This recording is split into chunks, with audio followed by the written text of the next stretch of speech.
Salut, j'espère que vous allez bien. Aujourd'hui je vous retrouve pour vous faire le bilan de ma pile à lire d'été et pour vous présenter ma pile à lire d'automne. Alors quand je dis été et automne, je prends pas exactement les dates exactes des saisons, mais pour moi la fin de l'été c'est fin août et le début de l'automne, on va dire que ça commence en septembre. Enfin c'est plutôt une pile à lire de rentrée, début automne, enfin bon bref, vous avez un petit peu compris. De toute façon la pile à lire qui arrivera après celle d'automne, ce sera celle d'hiver qui commencera je pense mi-novembre, je ne sais pas encore exactement, je vous en ferai une vidéo dans tous les cas. Alors je vous avais fait une vidéo pile à lire d'été, si vous ne l'avez pas vue et si vous voulez la voir, je vous la mets dans le petit i. Je vous ai présenté 5 livres, donc je vais vous les représenter, vous dire lesquels j'ai lu, lesquels je n'ai pas lu. J'en ai lu 2 sur 5, donc c'est pas non plus énorme, mais après, comme j'avais dit dans ma vidéo, peu importe si je les lis ou je les lis pas, c'est juste là sur le moment les livres que j'avais envie de placer dans une pile à lire, et ça va être pareil pour celle d'automne. Si je ne les lis pas, c'est pas grave, si j'en lis 5, c'est super, enfin là il y en a un peu plus que 5 en tout. Mais si je respecte pas la pile à lire, c'est pas grave du tout, c'est juste moi pour un petit peu me faire un petit challenge. On va tout de suite commencer avec les livres que j'ai lus, que j'avais placés dans ma pile à lire d'été. Donc il y avait tout d'abord Nil de Lynn Matson, c'est publié aux éditions PKJ. Et donc là dans cette histoire on y suit Charlie qui est une jeune fille qui se réveille tout simplement dans une île qui se nomme Nil, N-I-L comme le titre du livre. Et elle a, donc au départ cette île ressemble à une île complètement paradisiaque, tout est beau, tout va bien, sauf qu'elle se retrouve nue sur cette île, donc déjà elle ne comprend pas trop ce qu'elle fait là, enfin où est-ce que c'est sur la carte parce que personne ne connaît cette île là. Sauf que quand elle apprend la vérité, c'est qu'elle a 365 jours et pas un de plus pour s'en sortir, pour attraper une porte, sinon elle meurt. Donc elle a vraiment 365 jours et à partir du moment où elle arrive sur cette île, le compte à rebours est lancé. Je vous ai fait mon avis il y a pas très longtemps dessus, donc je vais pas vous en reparler dans les détails. Pour moi ça a été un abandon puisque j'ai pas trouvé ce que j'attendais dans l'histoire et j'ai trouvé une romance beaucoup trop présente et des événements qui se répétaient beaucoup. Mais après dans l'ensemble, quand je vois les avis, c'est quand même une lecture qui est très appréciée, donc c'est peut-être moi juste qui n'a pas été le bon public ciblé pour ce livre. Mais en tout cas je vous remets pareil le lien pour aller voir la vidéo de l'avis lecture si jamais vous ne l'avez pas vu. Le deuxième livre que j'ai lu, il s'agit du livre Le tourbillon de la vie de Aurélie Vallogne, c'est publié aux éditions Fayard. Et dans cette histoire, on suit 2 personnages, donc Arthur et son petit-fils. Ils ont plus de 60 ans d'écart et le temps d'un été, ils vont rattraper les années perdues, les années qu'ils n'ont pas pu passer ensemble. Et donc, on va suivre cette histoire, le temps d'un été, tout ce qui s'y passe. Et pareil, je vais pas vous redire tout mon avis, mais ça a été une lecture tranche de vie, touchante, poignante, drôle et en même temps très belle. Puisque on y suit autant le point de vue du grand-père qui écrit des lettres que la vision plutôt extérieure avec le grand-père et son petit-fils. Maintenant pour vous présenter les livres que j'avais placés dans ma pile à lire mais que je n'avais pas lus, il y en a un ou deux je crois que j'ai replacé dans ma pile à lire d'automne, enfin je vais vous le montrer. Il y a tout d'abord Harry Potter et la Chambre des Secrets écrit par J.K. Rowling et donc là c'est publié aux éditions Bloomsbury. C'est une édition en anglais, donc puisque je les ai déjà lus en français, j'ai lu le tome 1 en anglais et en fait le but c'est de m'entraîner à lire en anglais. Je ne l'ai pas lu, je ne l'ai pas placé dans ma pile à lire d'automne mais j'en ai placé un autre en anglais donc je vais vous montrer ça juste après mais celui-ci je ne l'ai pas lu. J'avais également placé Ayesha de Ange, c'est publié aux éditions Brajlon, pardon. Donc ici c'est une intégrale de 3 tomes, quand je vous l'avais présenté je vous avais dit justement que ça va être très dur de s'y lancer parce que est-ce que vous voyez la différence comparée par exemple au tourbillon de la vie de Aurélie Vallogne, mais clairement je sais pas si vous voyez bien mais là c'est l'écriture fait assez peur et donc c'est un intégral de 3 tomes et pour ce qui est du résumé je sais juste que c'est de la fantaisie orientale. Moi il m'en fallait pas plus pour l'acheter, en plus c'était 10 € l'intégrale donc c'est au moment où ils ont sorti plusieurs intégrales de suite. Je ne l'ai pas lu, j'ai toujours autant envie de le lire mais comme tous les livres que j'ai dans ma pile à lire en soi. Et j'avais également placé mais que je n'ai pas lu La Magie des Valkyries, donc là c'est Skadi, c'est publié, enfin c'est écrit pardon par Tom Pandore et c'est publié en auto-édition, je vais y arriver. Et donc là c'est l'auteur qui me l'a gentiment envoyé puisque si vous suivez un petit peu, si vous me suivez, si vous connaissez un petit peu, Thomas donc qui est l'auteur est en auto-édition, enfin il publie ses livres dans c'est écrit parfois une maison d'édition mais en fait c'est sa propre maison d'édition.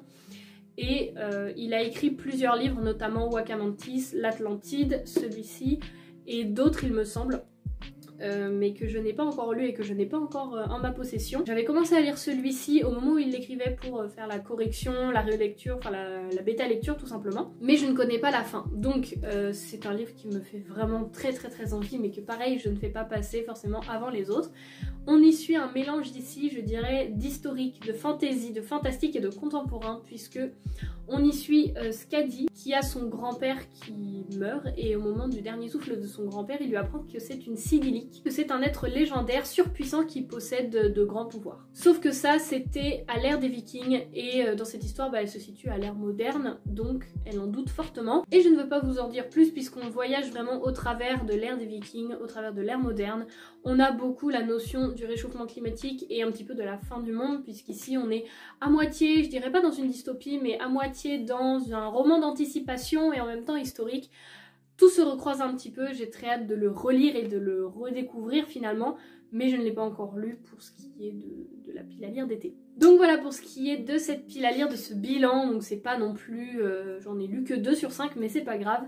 Et maintenant je vais vous passer à la présentation de la pile à lire d'automne. J'y ai placé également 5 livres, mais il y a un livre où j'ai un petit peu triché puisque c'est une saga de 3 mangas, donc je vais vous les présenter, mais je pense que ça va se lire d'un coup, d'une traite, donc j'allais pas mettre que le tome 1. Il s'agit de Mes voisins les esprits, c'est écrit par Shirotori Ushio et c'est publié aux éditions Doki Doki.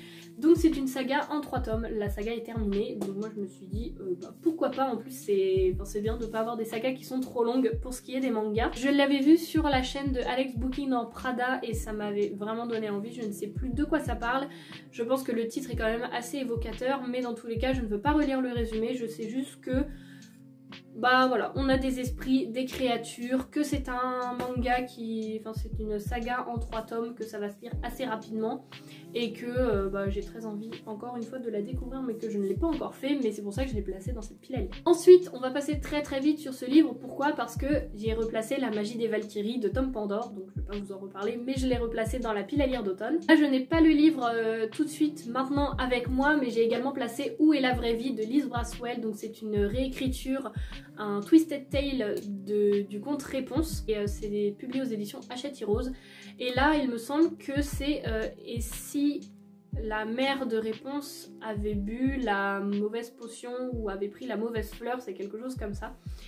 Et moi, vous savez à quel point j'adore les réécritures de contes, ça fait assez longtemps que je l'ai celle-ci, pas ici, mais dans mon appartement, donc je n'ai pas le livre avec moi, mais là j'ai vraiment envie de le découvrir, j'ai vraiment envie de me refaire une réécriture de conte, donc j'ai placé celui-ci dans la pile à lire et il y en a un autre qui va arriver, je vais vous montrer pourquoi. C'est tout simplement A Heart So Fierce and Broken. Alors merci pour cet accent anglais pourri. C'est écrit par Brigitte Kemmerer et donc c'est publié ici aux éditions Bloomsbury. Je vous ai dit que c'était également une réécriture de conte. J'ai lu le tome 1 qui est Un sorcier noir et éternel. Je pourrais pas vous dire le titre en anglais, je m'en souviens plus. Mais j'ai lu le tome 1 en français. J'ai envie de lire le tome 2 et le tome 3 en anglais puisque je les ai dans ma pile à lire en anglais. C'était une réécriture de La Belle et la Bête. Pareil, je vous en avais fait un avis du tome 1 si ça vous intéresse. Mais alors, oui, le tome 1 c'est A Curse So Dark and Lonely. Je vous les montre juste en bas. J'ai lu le tome 1, ici il y a le tome 2. J'espère pouvoir le lire, mais en ce moment, vu mon rythme de lecture, c'est un peu mal parti. Enfin, je commence quand même à reprendre un rythme de lecture un petit peu mieux que vraiment pendant l'été, mais aussi je n'avais pas le temps de lire. Mais en tout cas, celui-ci est placé. Et pour terminer, j'ai également placé un autre second tome, enfin plutôt deuxième tome, parce que la saga ne fait pas que 2 tomes. C'est un deuxième tome d'une saga que je pense vous connaissez tous au moins de nom, si vous ne l'avez pas lu. Il s'agit du tome 2 de La Passe Miroir, donc ici c'est Les Disparus du Clair de Lune, c'est écrit par Christelle Dabos et c'est publié ici aux éditions Pulp Fiction. On se situe dans un univers de fantasy où on y suit un personnage qui se nomme Ophélie.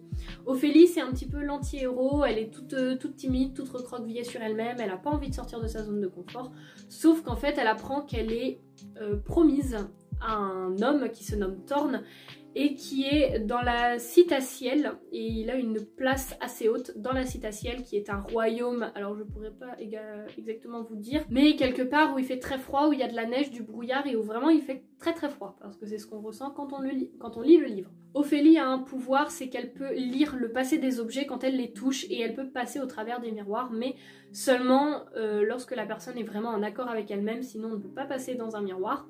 C'est une dimension que j'ai beaucoup aimée. Là, j'ai placé le deuxième tome dans cette pile à lire en espérant que là ça se débloque un petit peu plus au niveau des événements et qu'on avance un petit peu plus vite, parce que je vous avais dit, j'avais bien aimé le premier tome mais je l'ai trouvé vraiment très descriptif et introductif. J'ai pas trouvé de longueur mais j'aimerais bien qu'il y ait un petit peu plus d'action dans celui-ci. Donc voilà pour ce qui est de cette vidéo bilan de PAL et présentation de PAL. J'espère qu'elle vous aura plu, qu'il y a des livres que vous Peut-être que vous connaissez, peut-être d'autres que vous ne connaissez pas, que peut-être je vous en aurais fait découvrir, je l'espère, et peut-être que je vous aurais donné envie d'en lire, je ne sais pas trop, enfin là c'était pas vraiment l'avis lecture, mais c'est pas grave. En tout cas j'espère que cette vidéo vous aura plu, que vous aurez passé un bon moment, et puis moi je vous dis à la semaine prochaine pour la nouvelle vidéo. Salut!